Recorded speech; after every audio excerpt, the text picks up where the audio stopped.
কেরানীগঞ্জে সন্ত্রাস চাঁদাবাজি দমনে কঠোর বার্তা এমপি আমানুল্লাহ আমানের।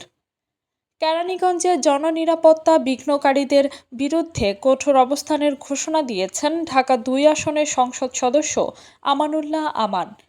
সরকারি কর্মকর্তা ও শিক্ষা প্রতিষ্ঠানের প্রধানদের সঙ্গে মতবিনিময় সভায় তিনি সন্ত্রাস ও চাঁদাবাজি দমনে সম্মিলিত উদ্যোগের আহ্বান জানান।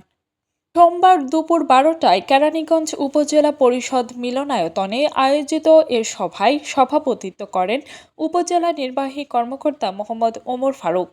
এ সময় উপজেলার বিভিন্ন দপ্তরের কর্মকর্তা কর্মচারী এবং শিক্ষা প্রতিষ্ঠানের প্রধানরা উপস্থিত ছিলেন।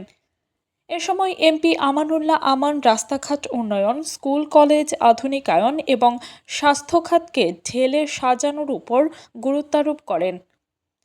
যানজট নিরসনে সড়ক প্রস্তুতকরণের প্রয়োজনীয়তার কথাও তুলে ধরেন তিনি। সভায় অংশগ্রহণকারীরা জননিরাপত্তা ও উন্নয়ন কার্যক্রমে সমন্বিতভাবে কাজ করার প্রত্যয় ব্যক্ত করেন।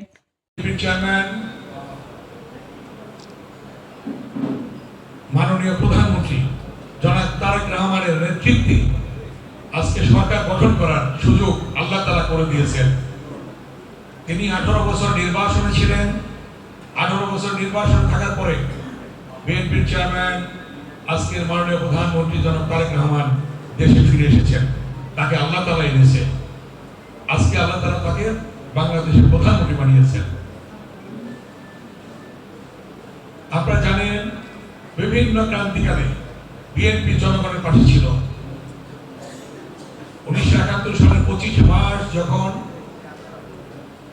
হানাদার বাহিনী আক্রমণ করেছিল ঢাকা সহ বাংলাদেশের বিভিন্ন জায়গায়, সেখানে চট্টগ্রামের ক্যান্টনমেন্ট থেকে তৎকালীন মেজর জনাব জিয়াউর রহমান কালুরঘাট বেতার কেন্দ্রে গিয়ে স্বাধীনতার ঘোষণা দিয়েছিলেন।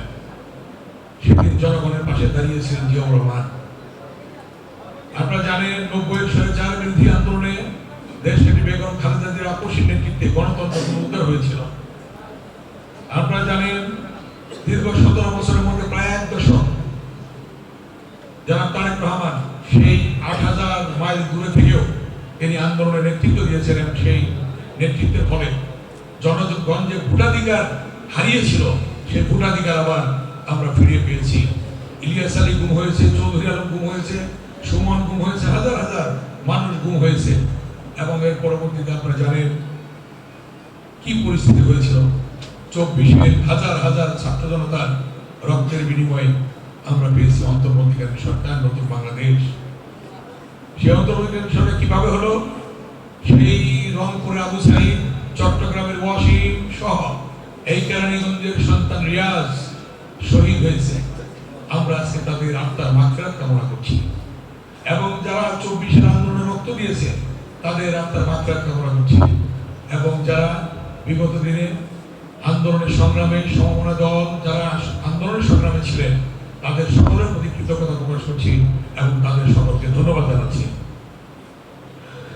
আজকে একটি সুষ্ঠু নিরপেক্ষ নির্বাচনের মধ্য দিয়ে জনগণের সরকার প্রতিষ্ঠিত হয়েছে।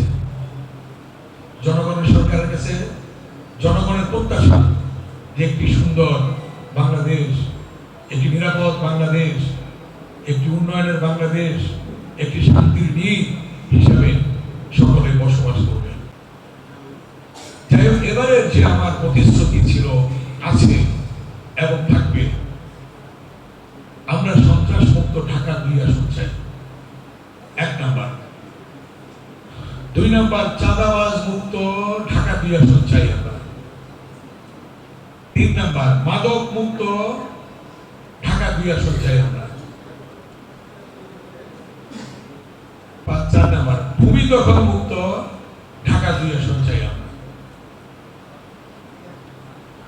এই ঢাকা 2 আসনকে এই 17 বছরে যেটা দেখেছি, রাস্তাঘাট শুরু হয়েছে,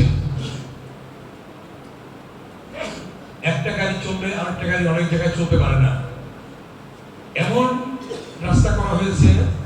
বাড়ি ঘরের আশেপাশে একটা লাশ নিয়ে বেরোতে পারে না।